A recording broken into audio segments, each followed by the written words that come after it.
we come to the introduction. It's actually the background of the Gita. And some of us have done this, have read this background a couple of times. And if so, let's see if we hear something new in it. Oh, you mean the first chapter? No. Oh.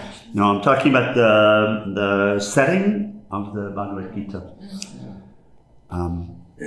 The story behind the Bhagavad Gita. That's the way Swami Satchidananda addresses it. So, but let's start here.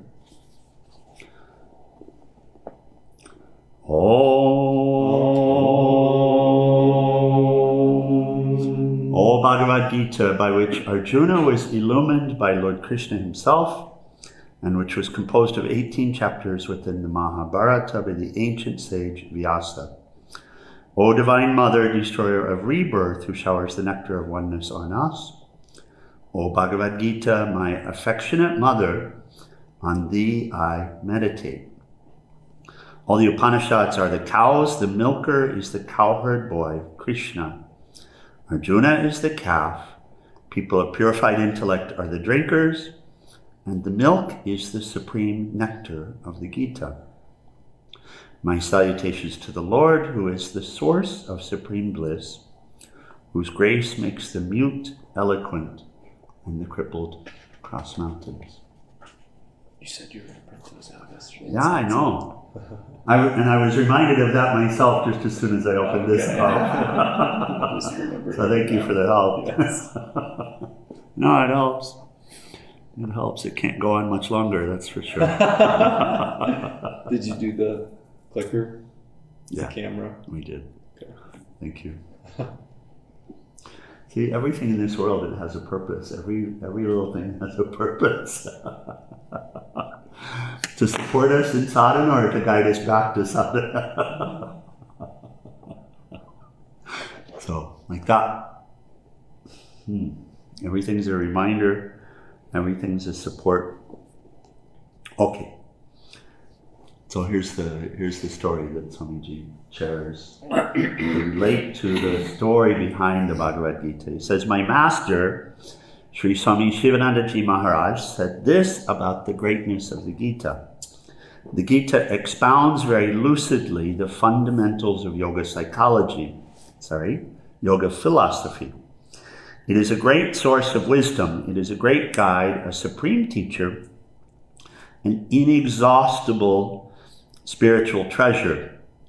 It is a fountain of bliss, an ocean of knowledge. It is full of divine splendor and grandeur. Swami Ramaswarup would say something like this. It does say something like this. It'll vary just a little bit. This is the essence. He says, a day without the Bhagavad Gita is a day without life. So, very straightforward.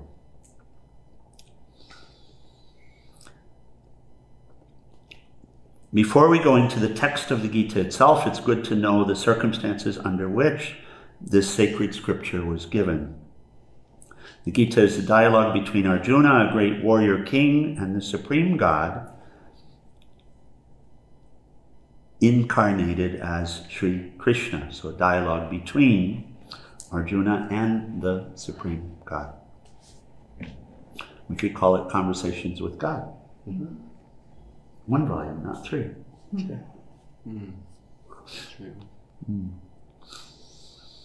To know who Arjuna and Krishna were, we need a little history of the Mahabharata, the great Hindu epic in which the Gita is found.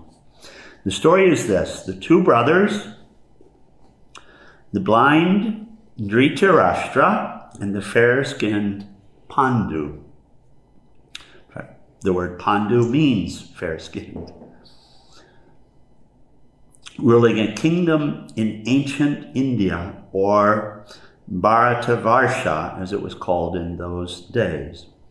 King Dhritarashtra married Gandhari, and King Pandu married Kunti and Madhu. Because Pandu was cursed, he couldn't have children, but by the grace of God, he was given 5 sons through God's representatives. And this is explained through another wonderful story in the Mahabharata. The blind Dhritarashtra had 100 sons. Duryodhana was the name of his first son. King Pandu didn't live very long. His sons, called the Pandavas, were taken into Dhritarashtra's family and lived with their 100 cousins, the Kauravas. Remember, we have 5 Pandavas and 100 Kauravas. They grew up together, but because of the bravery and intelligence of the Pandavas, terrible jealousy arose in the Kauravas. Because of this constant dispute, the Pandavas decided to live apart from the Kauravas, and the country was partitioned. The Pandavas ruled their section very well. Due to their wisdom and valor, the country grew so much and became so influential that the Pandavas were able to conduct a great ritual called the Rajasuya Yanyam, or the ruler of the earth ceremony. So it's said that the Pandavas literally lived in a crystal palace. Great power was required to perform this ceremony, and only those who had no enemies could do it. And it worked like this. The king of the country let loose a beautiful horse to roam wherever it wanted, while the king and the other friendly warriors followed it. If anybody stopped the horse from grazing or tried to control its movement, the king would fight with that person. This yanya was a way of proving that there was no one powerful enough to challenge the king. The Pandavas had that much status. There were no enemies strong enough to challenge them. This great Rajasuya Yanya fueled a jealousy already in the hearts of the Kauravas. So Duryodhana, with the help of his cunning uncle Sakuni, plotted the destruction of the Pandavas. With the help of, so we hear the story being painted, so I ask a question. This ceremony that's described, that the Pandavas were able to hold because they had no enemies strong enough to defeat the king. Could the Kauravas have done that? What do you suppose? No. No, because? Because they have many enemies. Many enemies. Oh. So it fueled the jealousy already in the hearts of the Kauravas. So Duryodhana, with the help of his cunning uncle Sakuni, plotted the destruction of the Pandavas. With the help of his uncle, Duryodhana invited the eldest Pandava brother, Yudhishthira, to a game of dice and defeated him through trickery and cheating. Yudhishthira lost all of his wealth, possessions, and kingdom. He lost everything, even Draupadi, his wife. It was a shameful moment for all the Pandavas, but they accepted the conditions of their defeat. Do we remember some story about Draupadi? Was this where she got bound up with all that stuff? And So she was lost to the Kauravas, the wife of the Pandavas, of the 5. Yudhishthira even lost her in the dice game. So in the rigged dice game. So do we remember what happened from there? Krishna had to come save her. Yeah, okay, that comes in a moment. The endless sari. Exactly. So, and what was happening, what about the endless sari? Well, they were trying to get her, and then she called for Krishna. Right, they were trying to disrobe her, right? To put her down so deeply, huh? Because that would be a terrible shame. Yes. That would be a terrible shame for her to be disrobed publicly.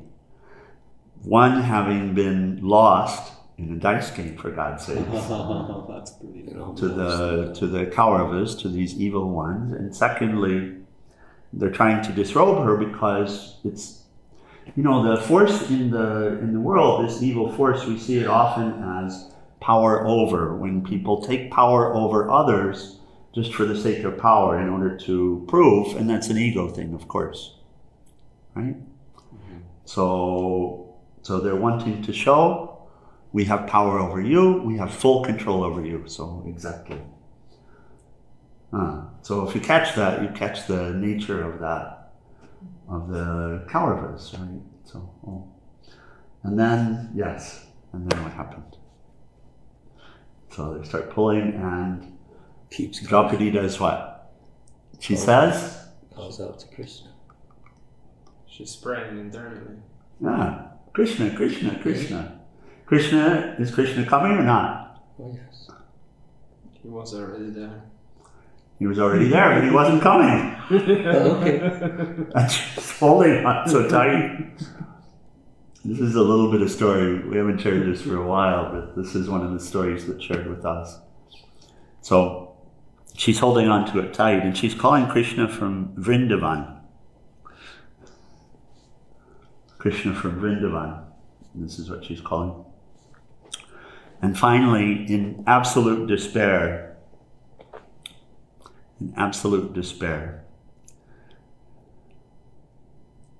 she calls, Vasudevaya! Vasudeva, where are you? And he appears in the form of the endless sorry. So afterwards she says to him, where were you? What were you doing? And he says, well, you were calling me from Vrindavan, and it takes a long time to get here from Vrindavan. But as soon as you called me from your own heart, I came immediately. Vasudeva. Okay. So, exile. This was the conditions of their defeat.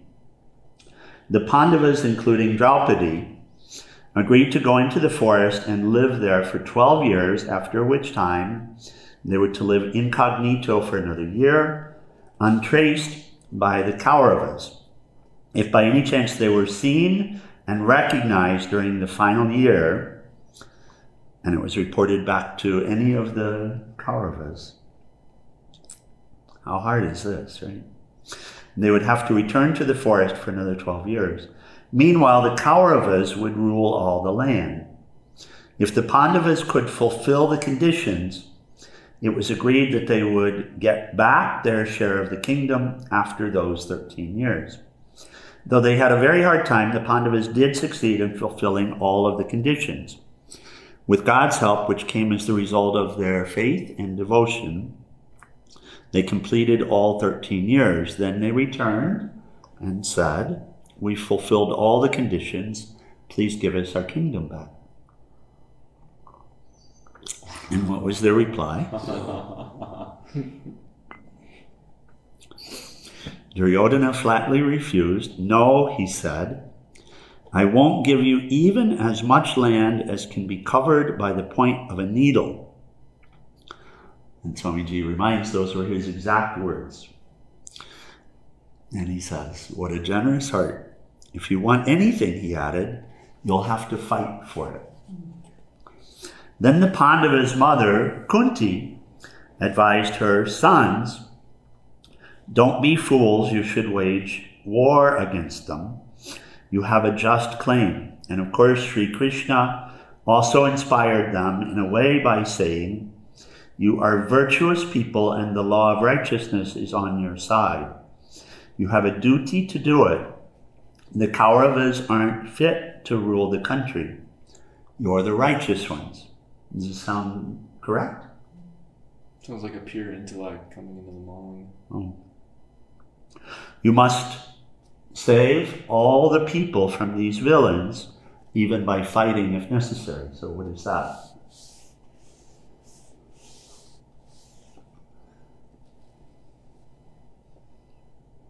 What did she say? You must?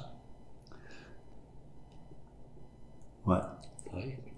If necessary. No, you must do what? The right thing. Dharma. Now, you must do the right thing. You must save all the people from these villains. So you understand she's asserting a claim of dharma, right? She's not saying you do it for yourself, for your fame, for your fortune. You have to protect yourself, right? Okay. No. Even by fighting if necessary, and that is the background situation that created the war. Both sides wanted the help of Sri Krishna. So one day, both Arjuna and Duryodhana decided, independently of course, to seek Krishna's help. Knowing they were coming, Krishna went into his bedroom and pretended to be asleep. Yeah. He did that purposely. And then Swamiji reminds how playful Krishna is. So before he reclined, he set a very comfortable chair just behind the head of his couch, and then he lay down and pretended to be asleep. Yeah, there you go. Duryodhana arrived just before Arjuna. They met in the lobby adjoining Krishna's apartments and then entered. So where did Duryodhana go? The chair. The chair. Oh, I'm the superior here. Right. Right? So I sit at Krishna's head. Oh. And Arjuna walked in, and being a good devotee, went where? To the foot. To the feet. Yeah. And stood there waiting patiently.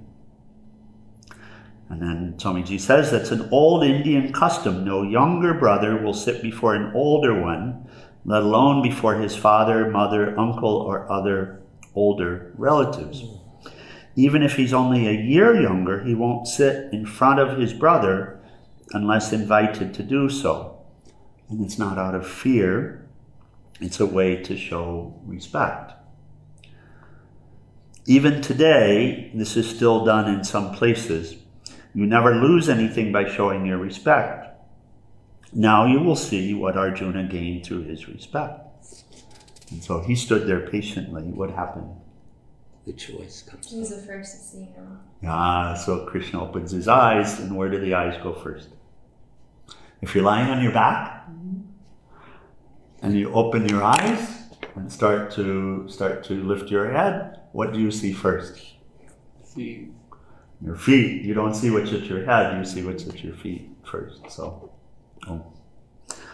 that was the gift that Arjuna received, is he gets to be seen first. So, and that's what Swamiji says. What do you see first if you wake up and just open your eyes?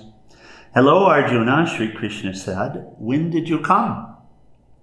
Have you been standing there long? Why don't you sit? No, I'm happy to stand, sir. Then Krishna turned and saw Duryodhana. Hello, Duryodhana, you're also here. That's fine. When did you come? I came here first. I came here first to ask for your help. You should give preference to the one who comes first. Krishna looked at Arjuna, who nodded as if to say he also had come for Sri Krishna's help. Then Krishna spoke. Duryodhana, I believe you when you say you came first, but I was sleeping when you both came. As I awoke, my eyes fell first on Arjuna. You came first, but I saw him first. Therefore, I should help you both. To be neutral and impartial, I'll give each something. I'll divide my energy into two portions. One of you can have my entire army, and the other can have just me, unarmed, and I won't fight. Now you have the choice before you. And then he says, as you know, the younger of the two should be allowed to choose first. Now, Arjuna, think well before you make your choice. And Duryodhana was thinking, what? The army. The army, of course. He's thinking, oh God, don't let him ask for the army. That's what Right. he says. Without you, sir, said Arjuna, what can I do with your army? Right. It's enough just to have you. And he fell at the feet of Sri Krishna. You get what you want, said Krishna. That's fine with me. Duryodhana was, why would Arjuna select Krishna? He must have known something about him. The purity. He must have known who he was. Yeah. Oh, that's an important message to come from here. Because when we get into chapter 1, we can ask about that again. We can check in on that. Oh. So that's fine with me. Duryodhana was so relieved. What am I going to do with you? I want your entire army and your power. Okay, you get what you want and he gets what he wants. Good. After Duryodhana left, Krishna said to Arjuna, you only got me. I won't even use a sword or a bow, and I'll be simply empty-handed. What can I do? Arjuna laughed. Do you think I don't know who you are, my lord? Sir, I've been waiting for just such an opportunity as this. If I enter the field of battle with you as my charioteer, the world will see virtue established. Please drive my chariot. Please take the reins. And that's how Supreme Sri Krishna became the charioteer of the warrior Arjuna. Even after this, Krishna went to see Duryodhana and said, there's still time. Can't we settle this peacefully? But Duryodhana had plotted again. Before Krishna came, Duryodhana had a beautiful throne built for him as if he were receiving Krishna with honors. But the throne was set on small reeds with a huge pit below. Duryodhana was foolish enough to think that he could destroy the Lord himself. Krishna came in, of course, knowing everything, and sat on the throne. When it broke, he remained seated in mid-air over the pit. There's a sight. Right on. Then he said, I'm sorry to see that nothing can help you now. You have decided to destroy yourselves. Mm-hmm. And he returned to the Pandavas, and everything was prepared for the war. Finally, both armies were arrayed opposite one another on a large field called Kurukshetra. At this point, Arjuna wanted to look more closely at the people he was about to fight. He already knew them. Still, he said, let me just have a look, Krishna. Please drive my chariot into the middle of the battlefield. And it's here that the Bhagavad Gita begins. But before we go into it, here's an important point about the Gita. The entire dialogue between Krishna and Arjuna and the war itself can be seen as allegory. The historic Kurukshetra battlefield is a symbol of the human frame. So often it will be said the Kurukshetra is the battlefield where this great battle takes place, and this is that battlefield. Oh. Life centered in the body is a kind of warfare. The Pandavas and Kauravas are parallel to what? Within this body. The senses and the intellect. The ego, one of Duryodhana Ah, sounds like self-centered the ego. self and the God-centered self. Oh, that's right. Okay. The little self and the real self. Ego and God. Ego and God. Edging God out. That just came as a reminder. Ego. Edging God. Oh. God Oh, out. yeah, you know that. Oh. Yeah. So the bad tendencies are the Kauravas, naturally in the majority. And why are they considered bad? Because they're born of a blind father, Dhritarashtra, which is ignorance of Vidya itself. So you may remember that Dhritarashtra was blind while his brother Pandu is said to be white-skinned. It's not a reference to race. The word Pandu means white, representing sattva, not representing the color, representing sattva, purity and tranquility. And by the way, Krishna, if you want to talk about skin color, was black. For those where the mind wants to go into this is painting black as evil and white as good. It's not that at all. I was reminded of this beautifully the day I took sannyas. Krishna was black. Yes, that's exactly it. Panduranga. Panduranga. Yeah. The black-faced one.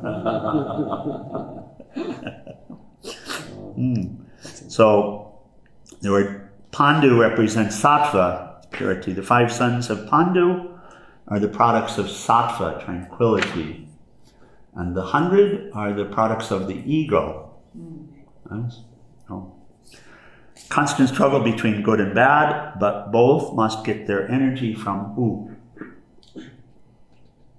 Good and bad both get their energy from God. Who? God.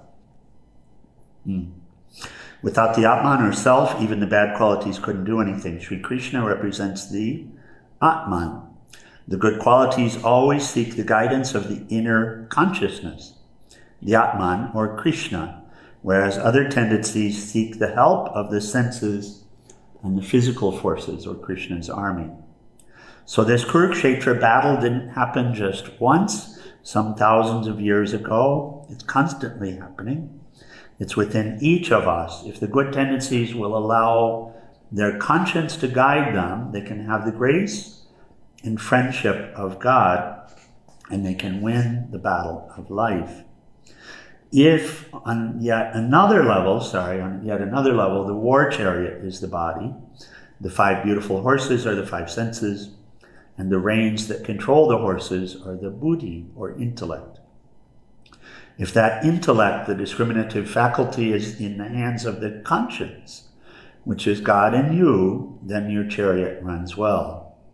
If the soul or desirous mind sits behind and simply follows what the conscience says, it will always be successful. That's the allegorical meaning behind the Gita. So we're ready to start tomorrow morning. The Gita itself, and we will take some from the introduction that Swami Chinmayananda gives as well once we get going.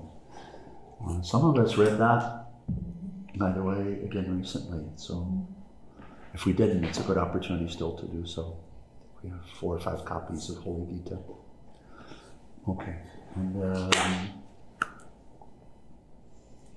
for people joining us online, I'm talking about the introduction to the Holy Gita from Swami Chinmayananda, and there's a beautiful discussion of the mental powers, mental faculties, conscious mind, subconscious mind, or objective mind, subjective mind, which is in beautiful discussion, beautiful discourse. It's in the introduction of the Holy Gita, Swami Chinmayananda's translation. And I think we have a link for download of Holy Gita, free download of Holy Gita, and I'll post that in the discussion. So did we hear anything from the introduction? It's a refresher, reminder, important. Yes. The self, that the armies represent the true self, and the pseudo-soul, the ego, it's a small self. I heard that, and I thought it was senses and intellect. Well, the armies represent their king. Right. That's up to the intellect to decide who is your king. Okay. Either the ego can be your king, the intellect can therefore devote, and the intellect is really the outward-facing mind, which is in control of the organs of action.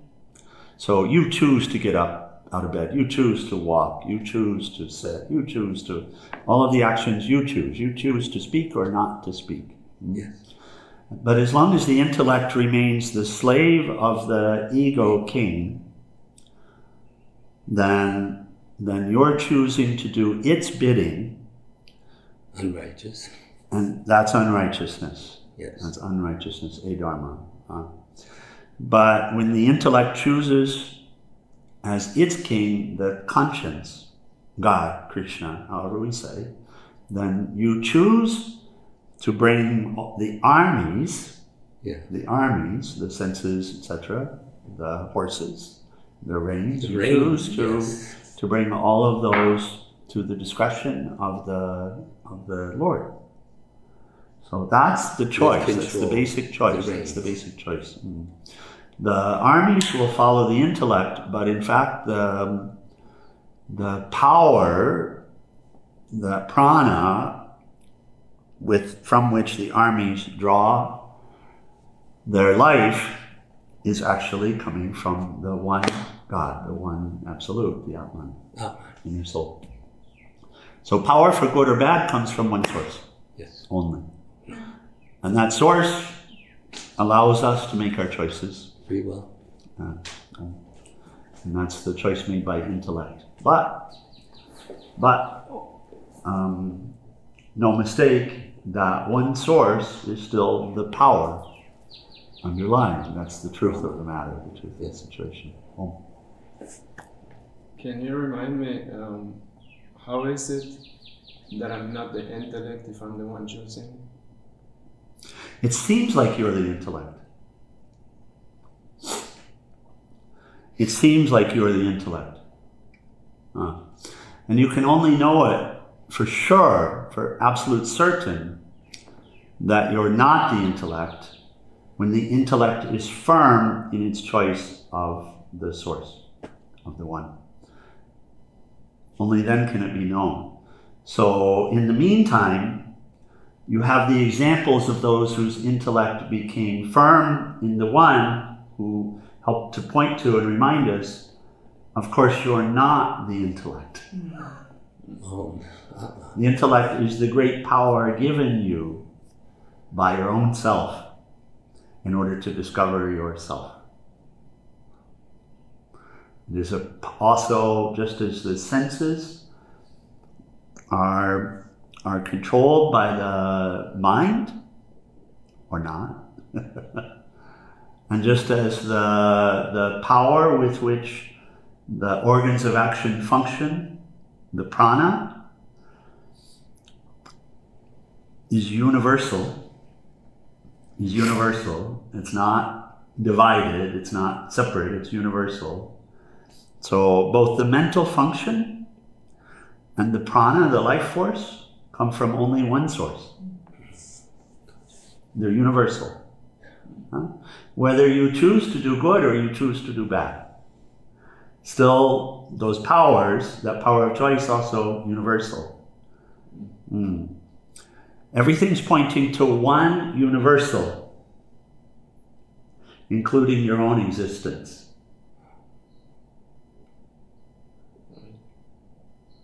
That's how. So the intellect is the great power that you're given to work it out, the great tool, the great instrument, that if it's purified can see there's only one existence, therefore I am that. I am that existence itself. I am Satchidananda. I am Brahmasmi. I am that. So that's a statement the intellect makes.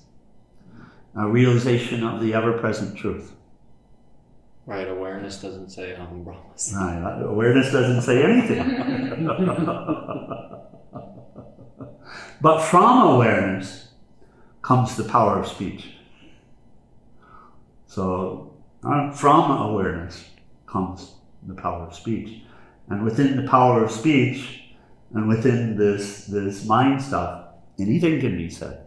It can be said, I am not that, or I am that. But only one truth exists. Is awareness and consciousness the same? We can say yes. Yes. It's often said witness consciousness, Sachi. Sachi, witness consciousness. So awareness, consciousness, interchangeable effectively. Okay, something else that we got from and we'll have more of an exploration of this for sure in chapter 2. Anything else that we get from this story behind that we feel is significant as we step forward? I have something relating to what we were just talking about. Hold that. Okay, it's a question. Yeah, because we're going to be diving right into that. Okay, perfect. And we'll let Krishna teach it. Okay, so let's close with my PG.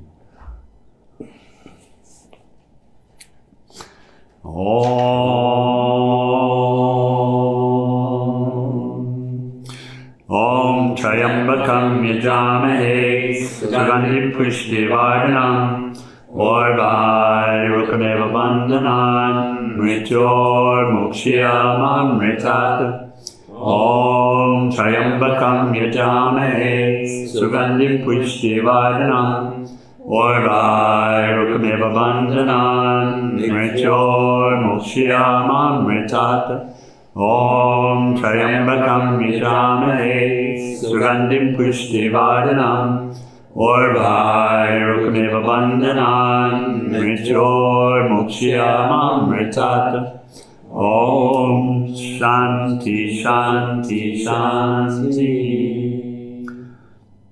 Adorable Lord of mercy and love, salutations and prostrations unto thee. Thou art omnipresent, omnipotent, and omniscient.